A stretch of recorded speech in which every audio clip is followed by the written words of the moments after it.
Hello, users! Hi! Hey! Welcome to another episodic installation of Above It All. This is a series in which I preach from the mountaintops about how much I am an intelligent individual. And here we have some polling. This is my favorite video to make because Bernard is always in the lead. If a poll does not favor Bernard, I just don't cover the poll. Simple as that. So I'm sorry. So we have a new national morning consult poll, and this is national, all 50 states. I'm not sure if they weigh territories as well. I hope they do, but I'm not sure. And morning consult has always not necessarily been too favorable to Bernard Sanders. It's been very favorable to Joe Biden. But of course, Joe Biden is not electable. So this is like another interesting turn of events where Biden is starting to crumble more. He lost a big chunk after Iowa. He lost another 3 points after New Hampshire. And the thing here that's questionable is the Mike Bloomberg situation. Honestly, again, I've spoken a little bit about Mike Bloomberg, but he is a giant asshole.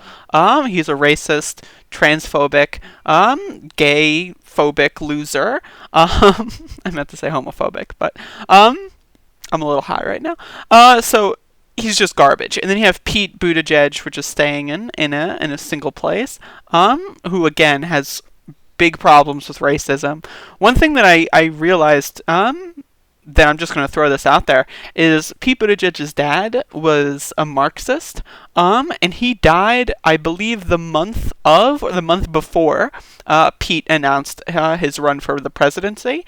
Now, I don't want, and if you remember, when he started his run, he was doing the, I'm Medicare for all, I'm going to pack the courts. Like, he was trying to be kind of like a progressive of a different lane than Warren and Bernie, like Bernie being kind of the worker labor oriented lane and Warren being kind of like the wonky balonky lane.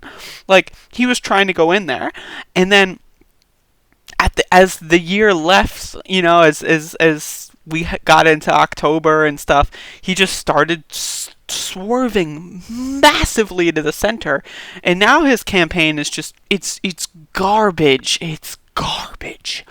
God, is it garbage. So I find it bizarre that, like, within a year's time, and again, I'm not, I'm just throwing this out there. I'm just spitballing, I'm just throwing it out, seeing what sticks.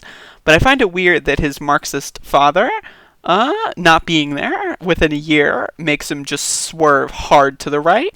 Very interesting. And then, of course, you have Elizabeth Warren off the map, and then Amy Klobuchar, which is like, why the fuck? Why are we still talking about her? Honestly, she's fucking hilarious. But other than the fact that she's like, she should be a professional comedian. I mean, seriously, I would watch her stand up if she did stand up. But yeah, the Michael Bloomberg situation is definitely something to keep an eye on. But another thing that I want to take a look at is 538. They posted this on the political polling account that I follow.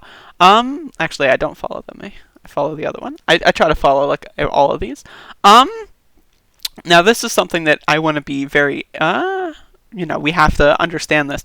The plurality and the majority are different things. If Bernard gets 50%, 49%, or 38% of the pledged delegates, they will probably fuck him at the convention.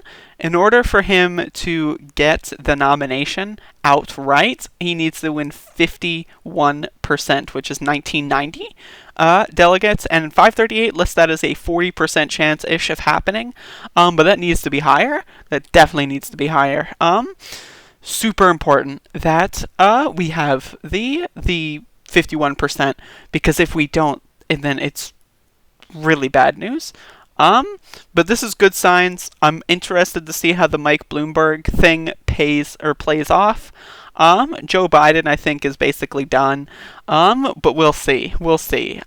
It'll be, honestly, Nevada's a caucus, and after Iowa and New Hampshire, I think it'll be kind of embarrassing for people to show up for Joe Biden. But also, we have to deal with the realignment stuff, in Nevada as well. So, we'll see how it goes. Definitely something to look out for, and good news all around, but don't be complacent, of course. do your phone banking. If you haven't done that yet, it's not hard at all. If you're in a Super Tuesday state or Nevada or South Carolina or something, you definitely should start canvassing, walking around, and letting your community know about Bernard. And yeah, that's about it. So thank you for watching and have a good evening / afternoon / evening